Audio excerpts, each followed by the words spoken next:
ఎన్నికలంటే ఎవరు గెలుస్తున్నారు ఎవరు ఓడిపోతున్నారు అన్నది విషయం కాదు. ఎన్నికలంటే ప్రజలు గెలవాలి, ప్రజల అజెండా గెలవాలి. అందుకనే ప్రజలందరూ కూడా ఎన్నికలకు ముందు ప్రజా సమస్యలపైన ఆలోచించాలంటే దీనికి పౌర వేదికలు కానీ ప్రజా సంఘాలు కానీ ప్రజల మధ్య కూర్చి చర్చ చేయాలి. అందులో భాగంగానే ఈరోజు ఉత్తరాంధ్ర చర్చా వేదిక కన్వీనర్గా నేను విజయనగరం జిల్లాలో ఉన్నటువంటి ప్రజా సంఘాలన్నింటినీ పిలిచి ఒక రౌండ్ టేబుల్ సమావేశం ఏర్పాటు చేశాం.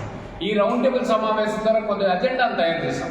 విజయనగరం జిల్లాలో కీలక సమస్యలు ఏంటి, రామతీర్థ సాగరం ఎందుకు పూర్తి కాలేదు, భీమసింగ్ షుగర్ ఫ్యాక్టరీ ఎందుకు తెరిపించలేదు, జిందాల రైతులు నష్టపోయినా చనిపోయినా ప్రభుత్వం ఎందుకు పట్టించుకోలేదు, తాటిపూడి రిజర్వాయర్ వాటరు అక్రమంగా విశాఖపట్నం తరలిపోతే ఎందుకు మాట్లాడలేదు, గుర్రగడ్డ కానీ జంజావతి కానీ తోటపల్లి కానీ వెంగళరాయి కానీ పెద్దగడ్డ కానీ ఆడారగడ్డ కానీ ఎందుకు పూర్తి చేయలేదు, మనకి ఒరిస్సాకి బోర్డర్లో ఉన్నటువంటి గిరిజన ప్రాంతం కొటియా కోసం ప్రభుత్వ అధికారులు ఎందుకు మాట్లాడలేదు, ఇంత కుర్రోడు అంత కుర్రోడు గంజాయి తాగేస్తుంటే ఎందుకు ప్రభుత్వం పట్టించుకోవట్లేదు, తాగుబోతుల కింద రాష్ట్ర ప్రభుత్వం విచ్చలవిడిగా మద్యం సరఫరా చేస్తే ఎందుకు మాట్లాడరు. ఇది అజెండా, ఇది ఎన్నికలు.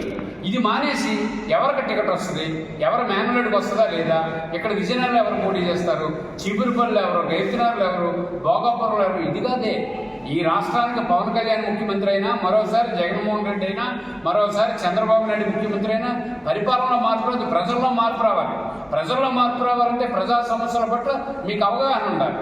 ప్రజా సమస్యల పట్ల అవగాహన ఉండాలంటే ఏ సమస్యలో మనం కీలకంగా ఉన్నాం, ఉత్తరాంధ్ర సుజల స్రవంతి ఎందుకు పూర్తి కాలేదు, ప్రభుత్వం ఎందుకు నిధులు విడుదల చేయలేదు, ఉత్తరాంధ్ర సుజల స్రవంతి వస్తే విజయనగరం జిల్లాలో 4 లక్షల ఎకరాలకి నీరు వస్తుంది, 128 పైన గ్రామాలకు మంచినీళ్ళు వస్తాయి, ప్రాజెక్టులు పూర్తయితే రైతులు బాగుంటారు, రైతుకు పంట బాగుండి లాభం వస్తే రైతు బాగుపడతాడు, పరిశ్రమలు కొత్త పరిశ్రమలు వస్తే మన కుర్రాళ్ళకు ఉపాధి ఉంటుంది.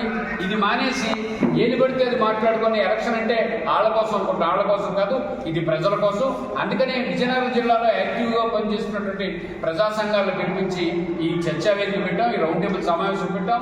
ఈ రౌండ్ టేబుల్ సమావేశంలో ఏవైతే నిర్ణయాలు తీసుకున్నారో ఇవి ఇకపై ఈ ప్రజా సంఘాలన్నీ విరివిగా మాట్లాడాలని చెప్పి ఉత్తరాంధ్ర చర్చా వేదిక కన్వీనర్గా నేను కోరుకుంటున్నాను.